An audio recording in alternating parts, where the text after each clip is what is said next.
So this is why some of you, I hope, will introduce themselves following the blog or essay according to this variable. First, who is the supreme authority under which they live? That is, the authority which is able to assemble them.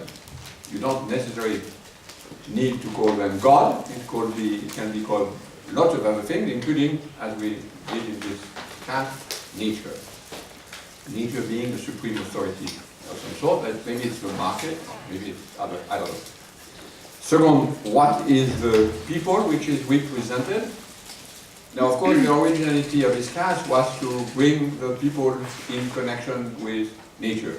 I mean, obviously, at first, nature is supposed to be the people of everybody, but we know it's not true, because there are many, many, many ways of having a nature.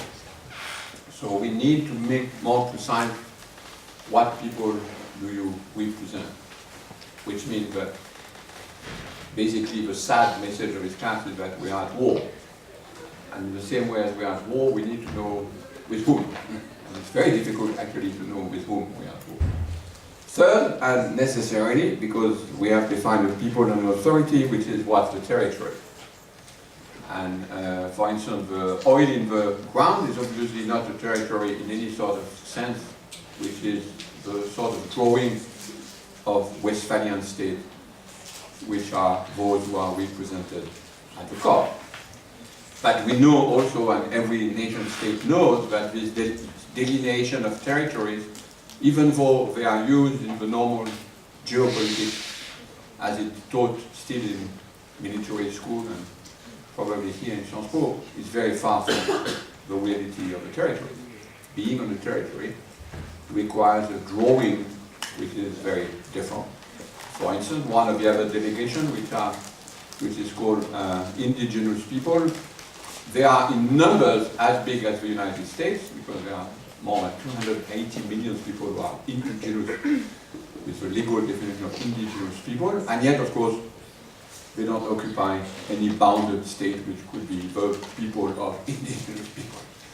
They are spread in many other nations, including Russia, including the United States, Australia, Canada, not France, because France never voted the recognition of indigenous people, so if you are from Basque or Brittany, you don't count. I don't know about India, it is important. So this entity, cross-cutting entity, is really cross-cutting because it doesn't follow any sort of limit. So this one of them is very important to the territory. And every delegation, I hope, is now preparing to present themselves and the territories they draw. And it's only at the end of the simulation in May that we will see what are the territories which are at war with one another. Maybe at peace, but I doubt it. And then we discuss a lot about the cosmogram, which is sort of jargon of myself and some other, to talk about the distribution of agency. And we spend lots of time on this question of distribution of agency. Meaning that there are cosmology where, for instance, the basic feature is that matter should have no initiative. And of course, I mentioned last week and the week before, I think, the question of Hobbes, Leviathan, the whole political philosophy of Hobbes is based on this idea that you should have absolutely no agency in the material forces. This is the only way to break the fight between religions. So Hobbes is a typical case of a cosmogram. It distributes agency, no activity in matter, no people has the right to interpret the Bible, except Hobbes. Every science should be based on Euclidean type of demonstration, and the authority is entirely not in God, the immortal God, but in the mortal God called the Leviathan, as you, I'm sure, all in political philosophy here. Now, of course, as you remember, Hobbes was doing this at a time when the question was to stop the religious war and to make sure that the earth is inert. And one of the big questions during the religious war was the activity of nature as a sort of force, generic force which you could appeal to for hopes, no question. And now, 3 centuries later, we are back in a situation which is very similar, except it's reversed. The Earth is trembling and moving, and we spend a lot of time on that. And the whole idea of how can we account for the retroactivity of the Earth and our own action opens a new political space, but we don't know which one. This is why we build this simulation. And the last feature, which is not that much studied, and unfortunately we had the privilege of lectures by Clara here on Jonas, introducing us to a theological theme, that of the apocalypse, and another one, very strange term, which we introduced 2 weeks ago, Gnosticism, is the question of time. Now that sounds very strange. Why we are necessarily in the same time, because we are all in 2015. But of course, no, we are in very, very different time. So, for example, to be in the Anthropocene is absolutely not the same time as to be in the Holocene, if you are archaeology. But to be after modernization, or before modernization, or post-modern is not the same thing either. So the time, and as Clara showed 2 weeks ago, to be in the apocalypse is not the same thing as to be after the apocalypse. And a large part of the uncertainty about the climate revolution or climate depletion is based on this question of, are you before, during, or after the apocalypse, as I showed last week? Okay, so these are now the 5 questions which we have sort of imagined as a way to finish this class. So now we are going to do a little happening, but it has to have a solemnity of a celebration, because happening has always to be in good form. So I hope you all have your little t-shirt. And we need to, I think the best solution is that the first one of you who represent the people in this sense, that is, I invoke this authority, I'm this people on this territory at this time, against eventually those other people should come here, take the mic. This is for the reason of filming. And then those who object, those who are scandalized, or those who align themselves with this first proposition should voice their opposition or agreement. Is this okay? And then we will build, of course it's complete chaos and simulation, but that doesn't matter, it's the last class anyway, and it's my last class anyway, my last.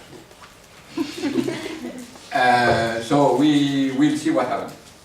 So who has a voice, who wants to start with the first presentation and begin to see? So the idea is not to agree too fast.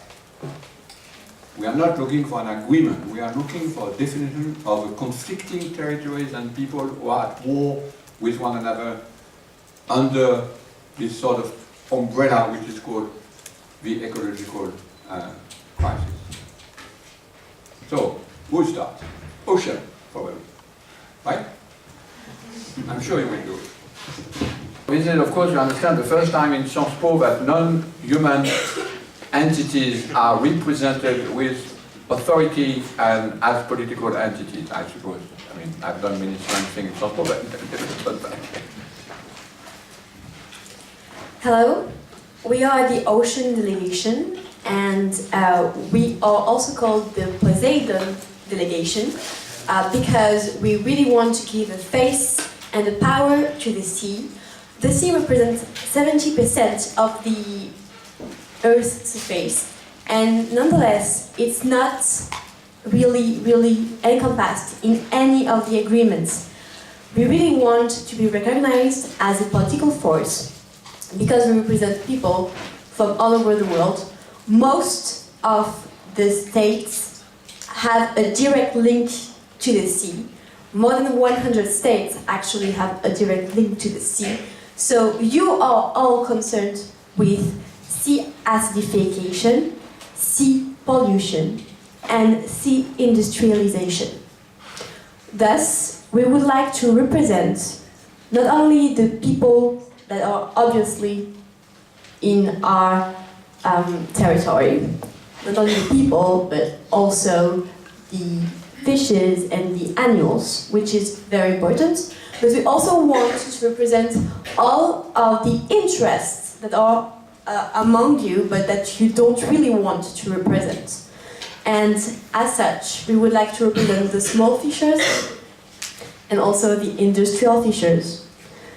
Fishermen.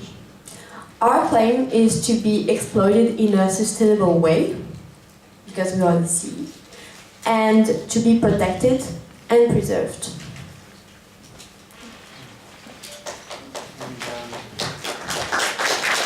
I'd just like to add that it's also in your interest to protect us, as the ocean takes a great part in the regulation of the climate, so please act responsibly.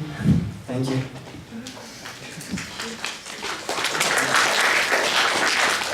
So our propositions would be first to have a sustainable fishing agreement. So this would involve to have sustainable practices and no deep sea trawling, which is a real problem in all industrial countries. So this is really important for us, and actually this should be forbidden, not only for us current generations, but also for future generations. Also, we are really concerned about ocean acidification, and this involves to reduce drastically the carbon emissions and to take action now, because if the ocean is acidified now, it's going to last for centuries, and this is in your interest to protect the ocean. And finally, we would like the ocean biodiversity to be more protected, because for the moment there are no real protection of biodiversity as in land protection. So we really want to have a biodiversity material that is protected. So, protestations. Who is going to protest?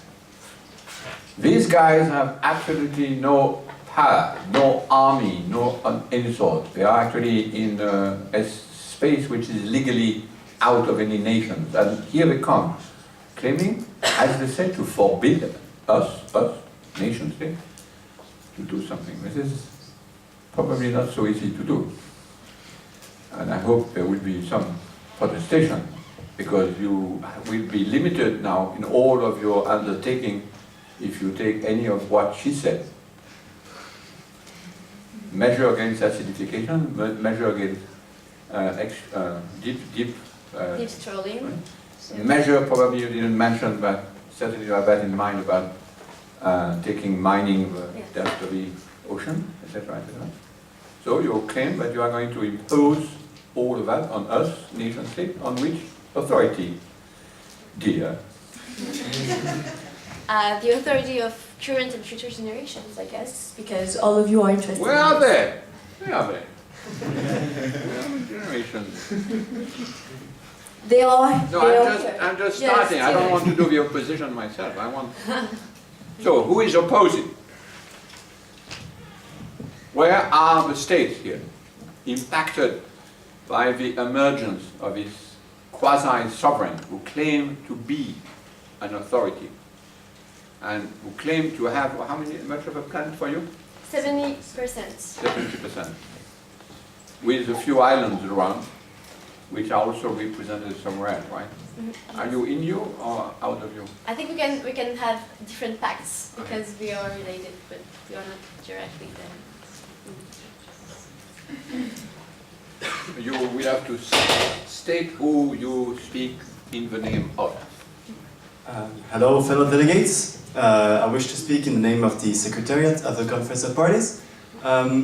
You came forward to speak on the name of the oceans. We would like to ask you, under which authorities, what gives you the possibility to speak on the name of the oceans? Who are you to speak on the name of all those beings that you are talking about? Thank you. Yes, where are the fish that's elected? So our delegation is composed of scientists, but also of NGOs and of industrials that want to sustainably exploit the sea. So we are representing interests, and it's also actually in your interest to listen to us, because these interests can actually have a big impact on your economies, on the economies of states that are just in front of us. And actually, if you really believe in this simulation, then you should account for all interests that are actually not represented currently in the system, and this is an injustice, and that's why we are here. We want to have a more stable and a more fair world where a diversity of interests are taken into account. Objection. Objection. You cannot accuse other people of not believing in the simulation, because we believe it's because we believe in the simulation. We want it to be realistic, and I still don't know who are the fish who elected. There's an objection here. Can I speak as a native of an island as opposed to a delegate? And according to James Lovelock, by living near the ocean, my island will not be as badly affected by the coming climate catastrophe. You are speaking in the name of what? Ireland? Ireland, yes. And so we're actually quite content, because of the ocean, to keep on doing our bad stuff that we do. Okay, so what is your... I really hear your argument, but could you precise in which sense you would like to discuss with us? I was just wondering, you presented a great case, but I see no compelling reason to change my behavior, because I will be protected, ironically, by the ocean itself from the effects of my own actions taken in my own territory. That doesn't, I fail entirely to comprehend what you're saying.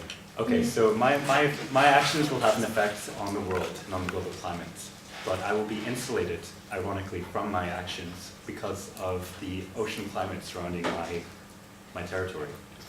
So I cannot... The warm stream, whatever it's called. Yeah. Thanks to So- the Gulf? Yeah, the Gulf The Gulf Stream. Stream. So you don't want to protect the ocean because it's protecting you. This is kind of weird. I'm just saying that you're going to protect me no matter what I do, so I don't feel like I should be the first Oh, that's the free riders effect. Yeah. Yes.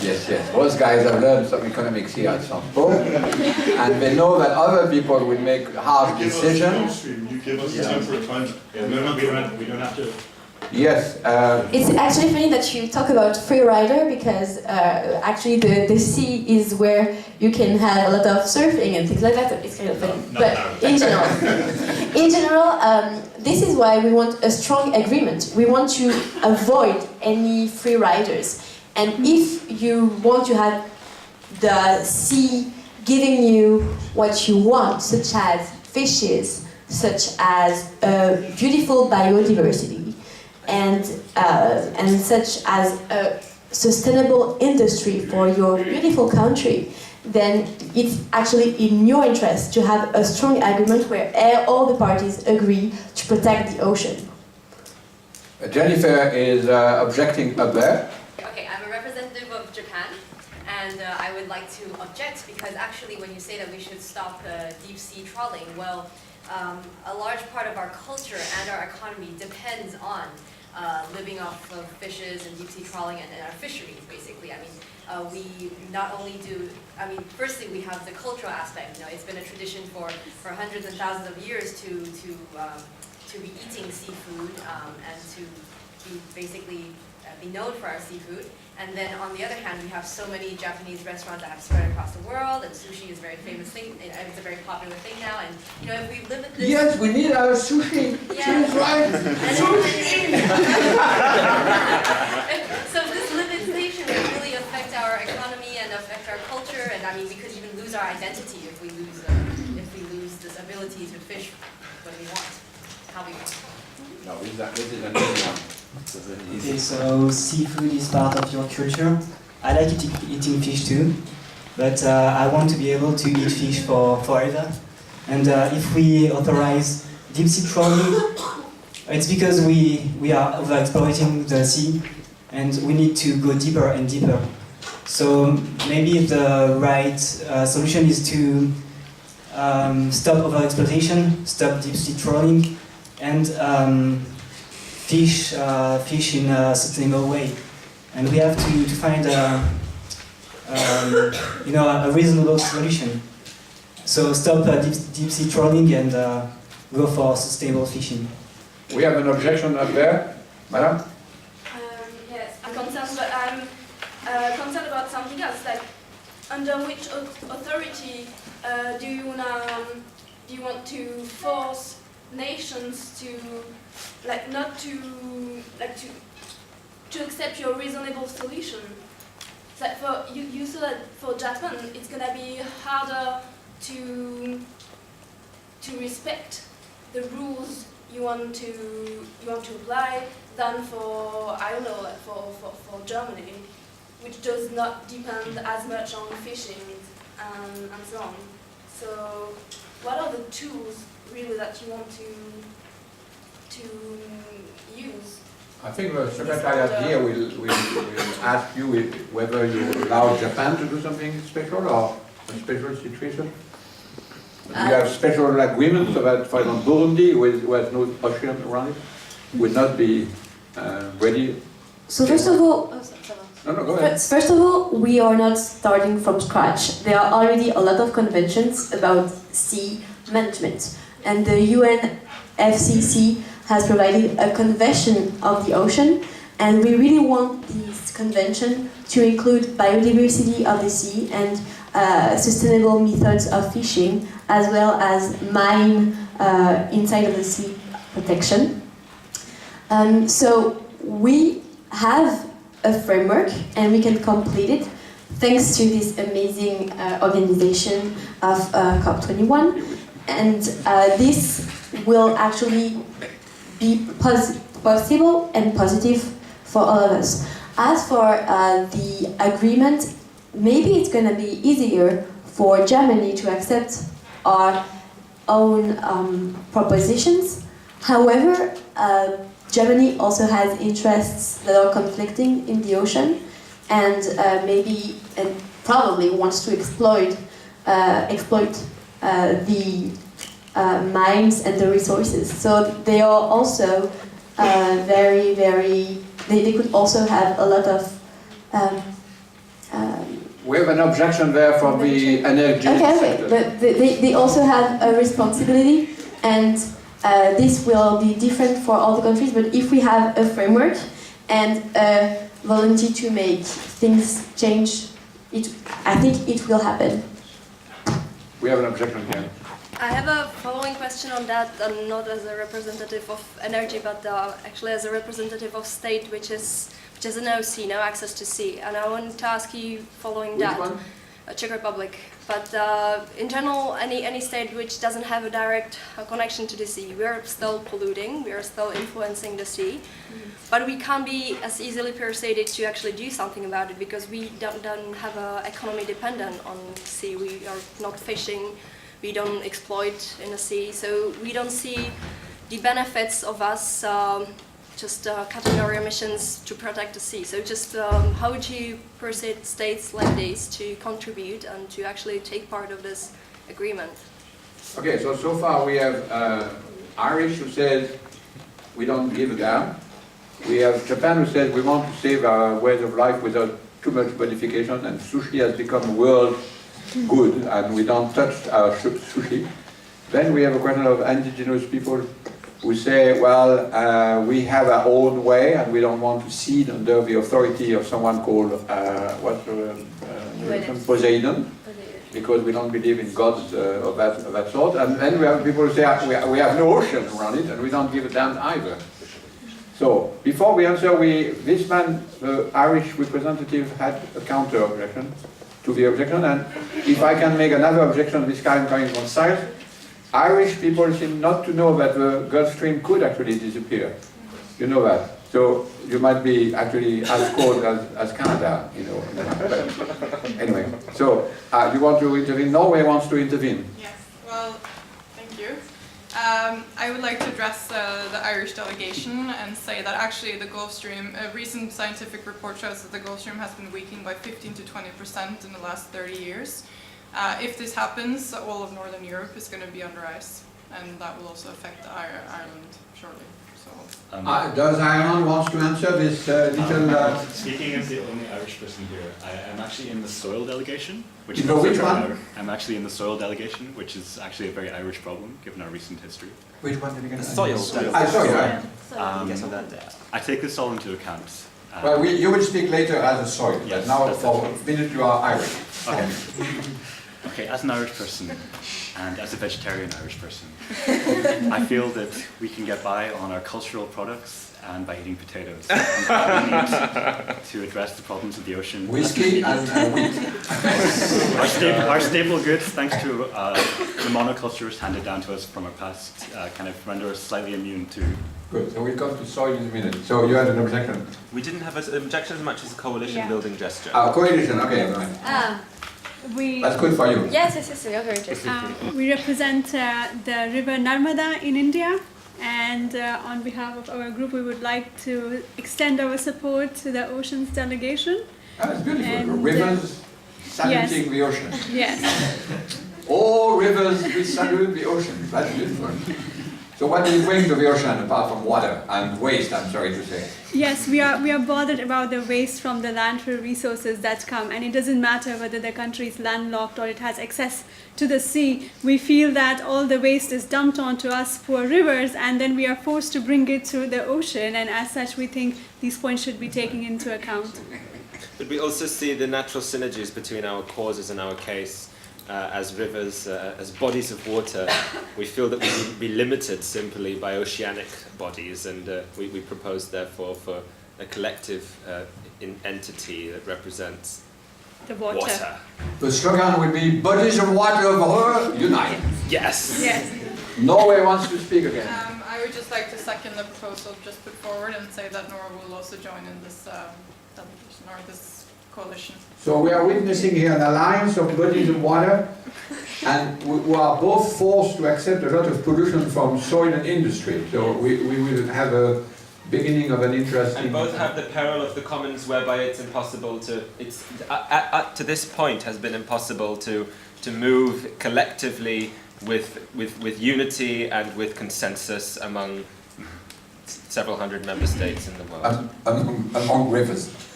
You would be interested to know that in the list of the Anthropocene figure, so the fact that bodies of water don't go to the sea is one of the main factors, because most of the water does not now go to the sea because of the interruption with dams. We have an objection there from which sector? I am Indian government delegation. And you object to that use of water being secessioning. Secession of water. He objects to the correct use of articles. I object to the ocean delegation's proposition to drastically reduce CO2 emissions, especially since my country needs to develop and bring people out of poverty. And the only way we can do that right now without very large support, financial support and technical support from developed countries is to produce CO2 and to release it into the atmosphere. Also, we don't have we don't have capacity to deal with, properly manage our industrial waste. So that's why we're, putting it all out in the rivers.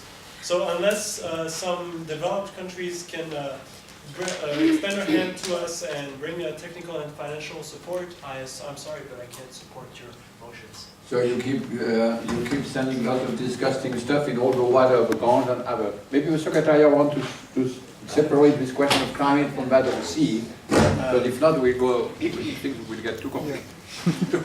The Secretariat of the UNFCCC would like to remind all the delegates to remain as serious as possible. This is a really urgent matter that we're discussing today. Also, it is really important that you keep in mind that this is the very first time that non-state actors are welcomed into this discussion. Also keep in mind that those actors are not the same that will be having the leverage to have this concrete action. So to all delegates representing state delegations, we would like to ask you this question. Who do you think you are representing? How do you see your representation with relation to the non-state delegations that have been talking to you today? How do you see your people within your territory with relation to the ocean, to soil? This is something that we would really like to let you put forward.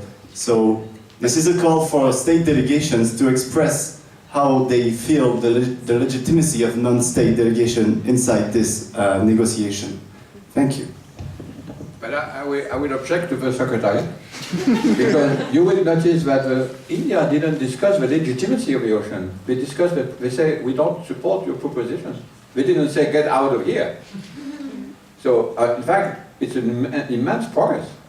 India talked to the party called Ocean and said, we don't support your motion, just like Norway could have done for a proposition from Germany.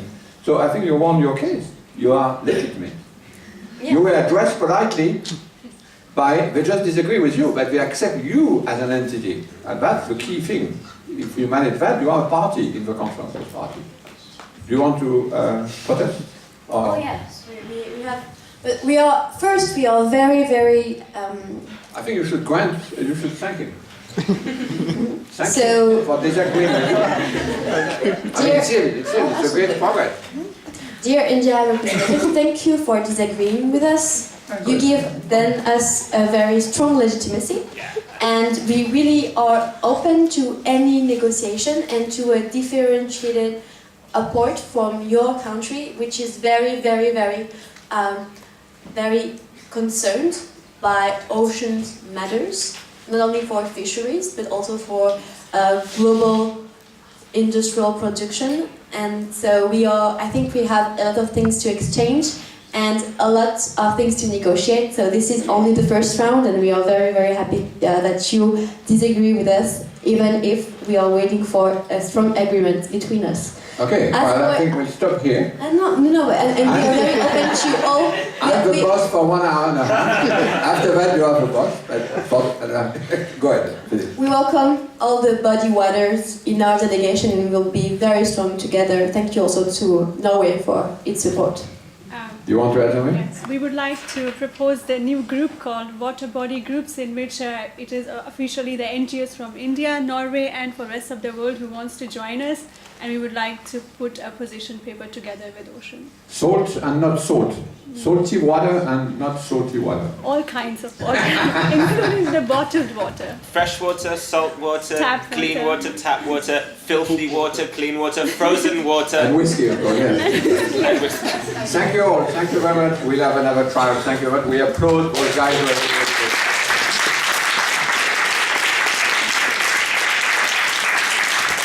It was very brave of them. Now, we are still in class, so I make a point about the interest. So twice you told them that it's their interest to do something. Now, of course, the point is to redefine those interests. And this is where we try to, we are going to work out in May. It is how do you convince this guy, now he's going to become the soy bed. For a minute he has Irish, to redefine the limit of its own territory. So that actually, because it's not enough to tell people, not only this is your interest to support me, but also I'm the authority under which you have to submit yourself to, because that's of course a shift of authority. So you don't want Ireland to shift authority. They already have lots of primaries with the European Union. So what is it called? The Union of All Bodies of Water Authority, they might have some difficulty. But it's redefining the interest. But of course, we see a very nice case, because if Norway and India's rivers support a delegation, then suddenly bodies of water arrive as a political entity. And even in a simulation like that, it just shifts what is feasible and what is not feasible. So it's very interesting. So, who is the next one? Who is the next one? Soil, Christian religion? Who is going to speak? Soil? Yeah, go ahead, come. Permaculture, symbiosis, regeneration. A timescale of centuries, not minutes, not years. This is what we bring to you today. We are the metaphor behind degrowth, and we are a possible inspiration for a world beyond capitalism. All revolutions have boiled down to potatoes, or bread, or lack of them. We are the base. You, nation states, are the superculture. The lyrics of the Marseillaise, forgive my bad French, abreuve nos sillons. What? You water the soil with the blood of your enemies. That's what French people do. And so according to Carl Schmitt, the soil and what grows from it is the basis of all sovereignty, all laws, and all human society and culture. Hierarchy itself emerged from the desire of small sedentary communities to guard their grain. And this is from which we get stability. That was quite a brilliant. So this is a great speech to take the soil. So you take the sovereignty of all the soils, and all nation states are now superficial inhabitants, if I understood right? Yes. And we make the claim, these nation states, we find you very funny, You draw these lines, You try to colonize us. But you are subject to our laws. And in the end, it is us who will laugh. And our laws are the 3 laws of thermodynamics, if you will consult your Haber-Bosch process, which allowed many of you to be alive today. People talk about the narrow envelope in which human society exists. So there's it's called the Anthropocene now, right? And it was the Holocene. Well, there is an ozone layer above you, but people always forget that there is a territory several centimeters thick that is the soil zone layer. And that is our authority. He has exactly the voice of Noah, so in the film that you showed us, right? This is the beginning of Noah, in a way, right? The beginning of Noah's film that Clara showed the other day. Okay, well, those guys, obviously, this is a coup d'etat. They are taking over the whole planet. So I'm sure there are lots of objections. Because this is a sovereign who claims to be sovereign, lording over all other type of nation state. That's what we claim. Deny it. What's your interest? So, well, first objection here of the ocean, furious at this sort of land grab, literally, Landnahme, a real one, in a Schmittian sense. Ocean? We agree that you are very, very important to the Earth and also to the ocean. But what are your concrete propositions to help regenerate the Earth and to make the soils and the seas and the ocean a better place? Yes. I mean, we have talked about this a lot, and we don't feel, and I don't know if you agree with me on this, but we don't feel the need to offer any propositions at all. I think that all law comes from us. And you need us. You need to come to us with your propositions. If you don't want to treat us well, you talked about this giving a value to biodiversity in the oceans. If there is biodiversity in the soil, humans will be able to grow their plants better so they can eat. If there's no biodiversity in the soil, humans will die. None of this is in my interest. None of this is our interest. This is your interest we're talking about. This is not the soil, you speak like Gaia. Well, I think we are indifferent to us. You are indifferent That's to all the only, Gaia. authority we're subject to. We are the active site of Gaia when it refers to the human. So we actually asked ourselves this question: for who are we soiling? Now that means you have to meet us halfway. You want us to grow what? Okay. Exactly. This is our proposition. We're More soil. protestation. I mean, those guys are very dangerous. They claim to have an authority, but they have absolutely no interest in the political process of humans. So this is contrary to ocean.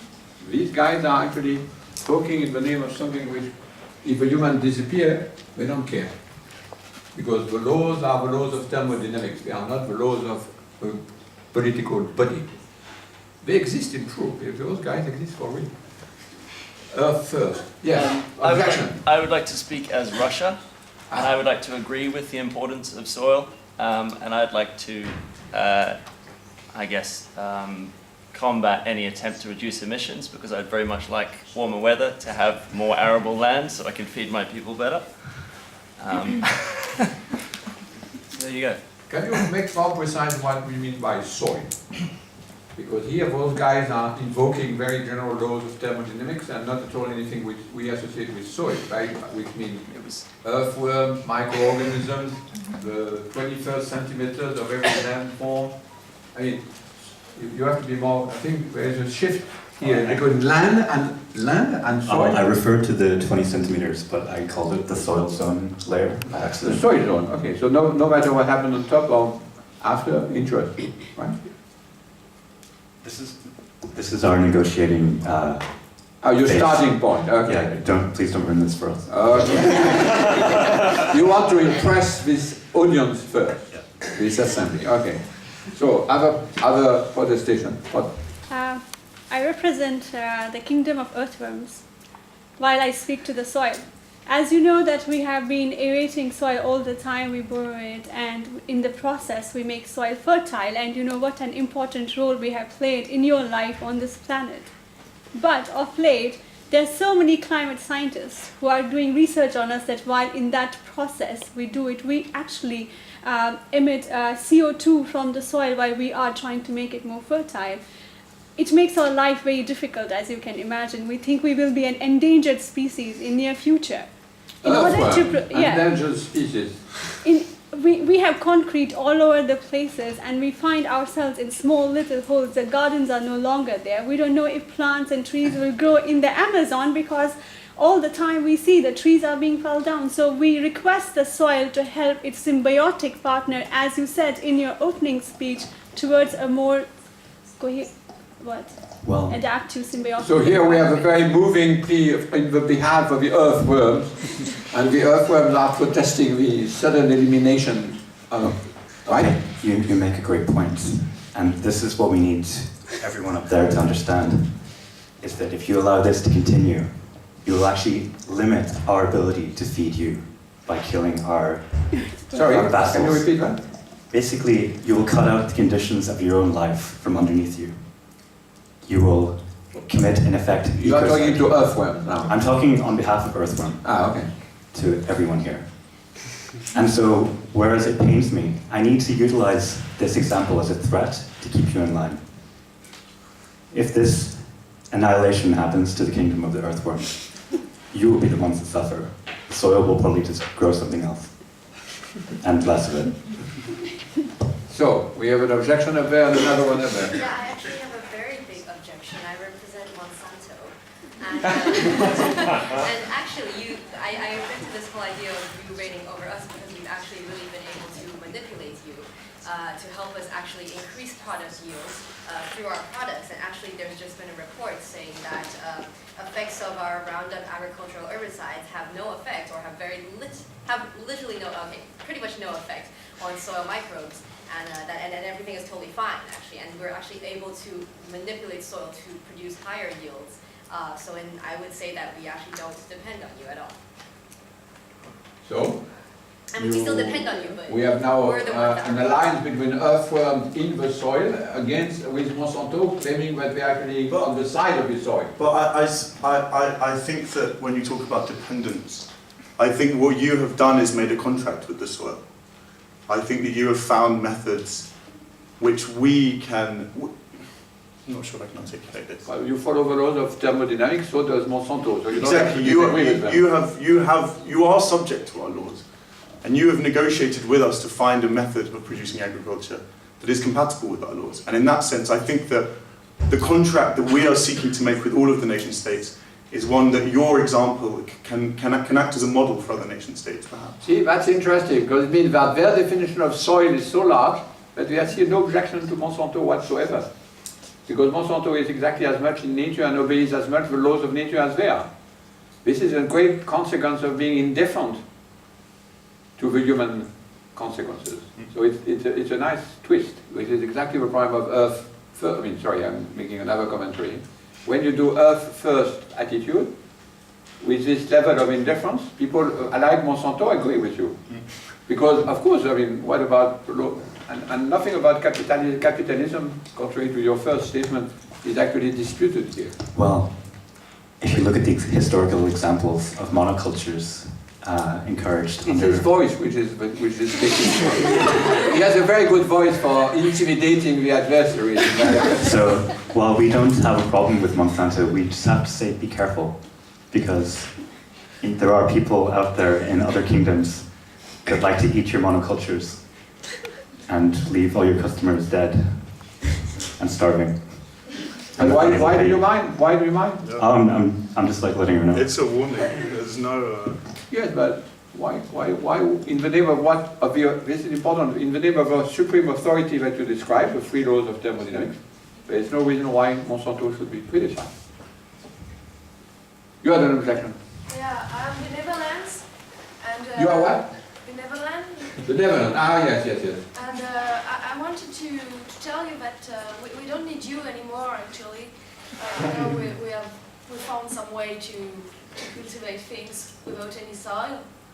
So we can feed our population like this, and we are ready to continue. On the contrary, I'm absolutely not ready to recognize any authority coming from you, and I'm not ready to negotiate with you.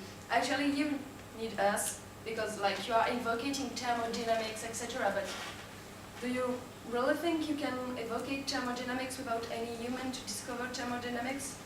That's another trick. Or to discover how to create, depending on you. Well, will the universe still die of entropy, regardless of who's there to see it? We're just saying like what's there, and I think it's really interesting that you don't need soil yet still occupy a territory. They built it on the sea, after generation and generation. Yeah, plus we are polar. They are entirely In constructed. fact, you've just raised more soil, I think. Increased our territory. But see, you're a bit paralyzed by your supreme authority, which doesn't allow very much to differentiate position. But we have another objection there. More question. Initially, you seem to denounce the colonizing forces upon your being, and I wanted for you to clarify the statement. You make a claim that the soil should be decolonized. Because I represent ecofeminism, and as a delegation, I would like to bring sympathy to the claim of decolonization that has happened throughout history, first through nations and then through multinational corporations, and that has been linked with the oppression of beings such as women, but also nature and the soil as well. I think that... So, question is... Yeah, I think that when we talk about colonialism, the colonization of the soil,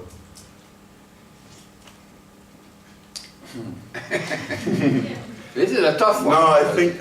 I had a very good thing. After the earthworms, we will. I think the problem with colonization of the soil, as you say, is the implication of ownership and what that... So we know, what we are saying is that if you want the soil to behave in the way you want it to, if you want it to be fertile to grow plants, you have to respect its laws.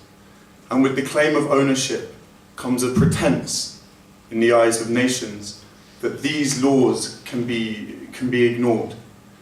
And so I think when I started, I didn't say I rejected the colonialism, I simply say that we laughed at it because it ignores laws that we say are present regardless. I think that's the point I was trying to make. But of course the difficulty is with the legal framework. Because the legal framework this is why the first question on the supreme authority is so important. But if it's not a political supreme authority, or godlike, or I mean the laws of thermodynamics could be considered as sort of God figure, it's very difficult to define the we, which is actually dispossessed by colonization. And this is what she had in mind with the question about ecofeminism. You want to be able to understand who are your enemies.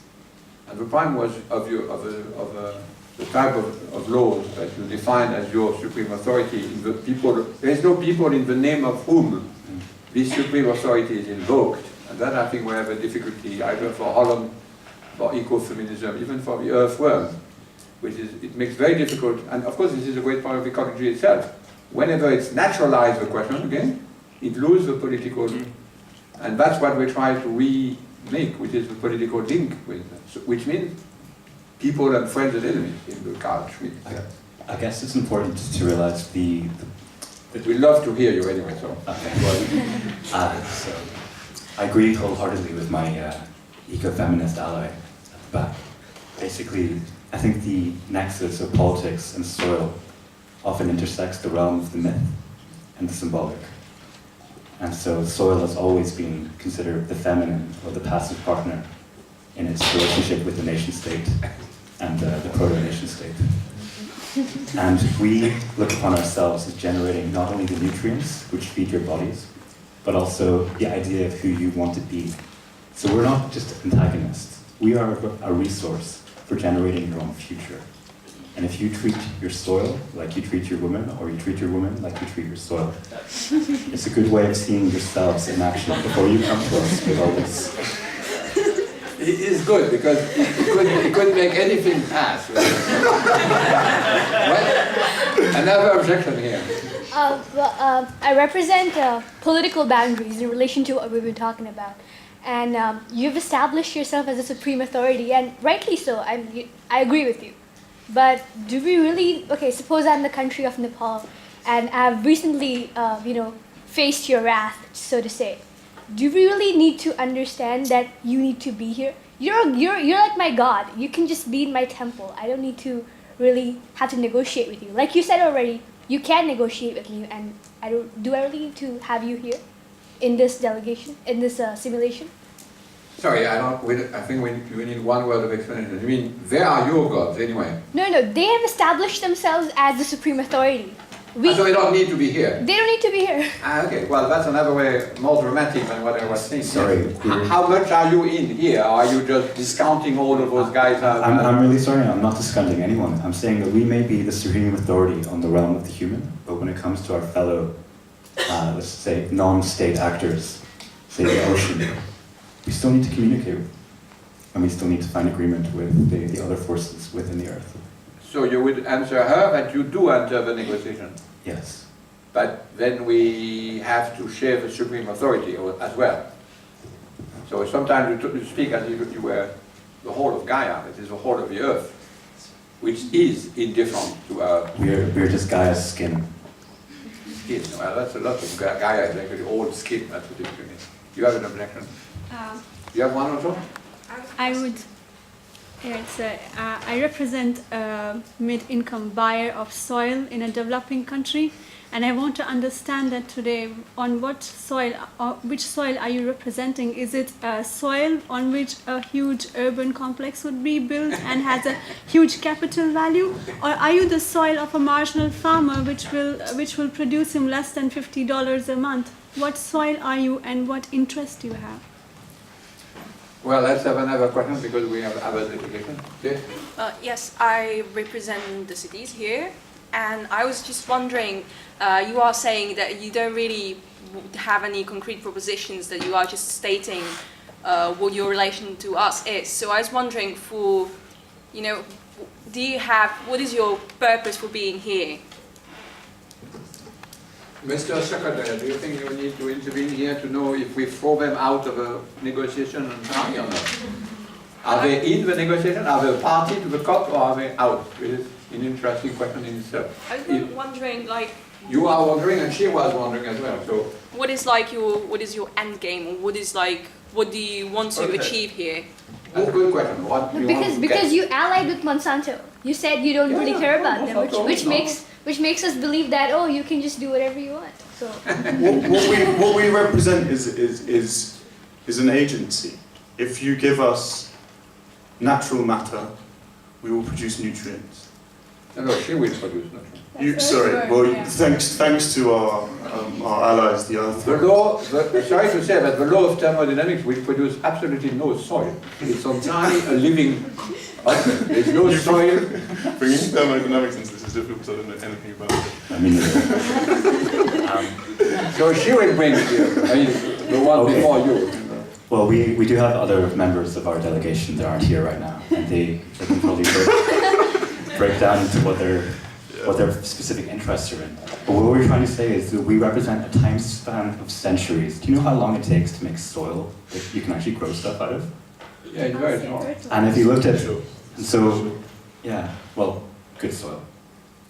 But basically, the word that we're looking to avoid here, everyone, is ecocide.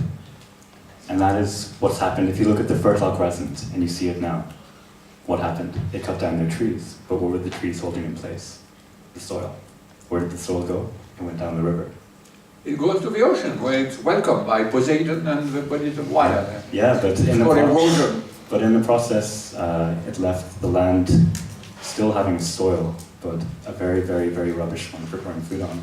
So what we're trying to offer you is a way out of this end game that you seem to be entering very enthusiastically. Okay, well, great. Thank you very much for another delegate. Sorry, you have another... I represent the victims of flood caused by melting of glaciers, and I agree to the soil delegation saying that soil erosion can be a major cause, and we need to look at it from the mitigation and adaptation point of view. We didn't take the name soil erosion. He We talked about the eternal, long time, or other powerful soil, which is a very different tone. So, this is why the position where you are in the negotiation is so important. It was actually a great clarification. Because the difficulty is, of course, to make your position so, I mean, as she asked rightly, I mean, what is your end game? If not, we are again in this trap where lots of ecology is actually put itself, which is, well, it's about nature. And the whole, this is confirmation, the whole class is about avoiding the position of taking the voice of nature, because then you lose the ability to differentiate all of those things. And the whole argument of the class was about repoliticizing nature for exactly this reason. Because then Monsanto, it goes, flood, yes, but what's the difference between a flood and a concrete, the invasion of concrete? There's no difference. Thank you very much.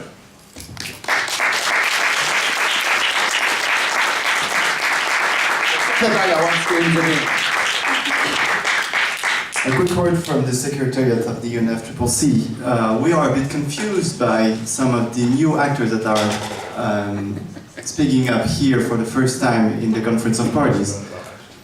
We are defining a new way of describing what is a party in the convention and in the conference. We would like to remind all the delegates coming from non-state delegation to really understand what they mean when they say I. When you speak on the first person, are you saying I, the ocean, I'm speaking up in front of you? Or are you saying I am trying to speak up for the ocean as an expert that is confronted to the reality of oceans every day? When you say I, the soil, I am speaking up in front of you to make my case. Are you really saying that you are representing the whole issue of soil, or are you really just one person confronted with one reality of soil? This is really important because when you try to negotiate, it is not the same thing to represent the whole issue that you claim to speak up for, or if you try to represent it from the point of view of one entity.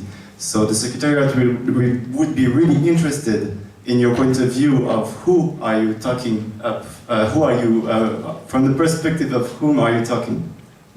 Thank you. And we support the Secretariat's position on the condition that it's extended to the nation-state's position, where the question of who speaks is of course great.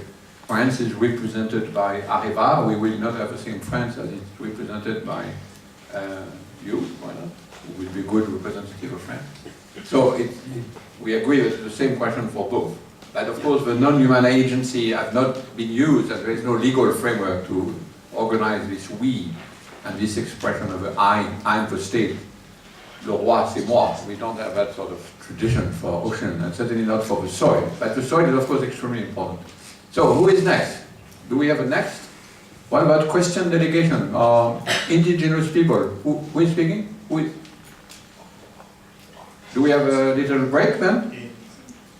Yes, I think I heard a yes. We have a 5-minute break. The lobby of the tobacco industry and Okay, you will speak. Okay, very good. So after the break, we'll have a break, a cigarette break, and then tobacco industry.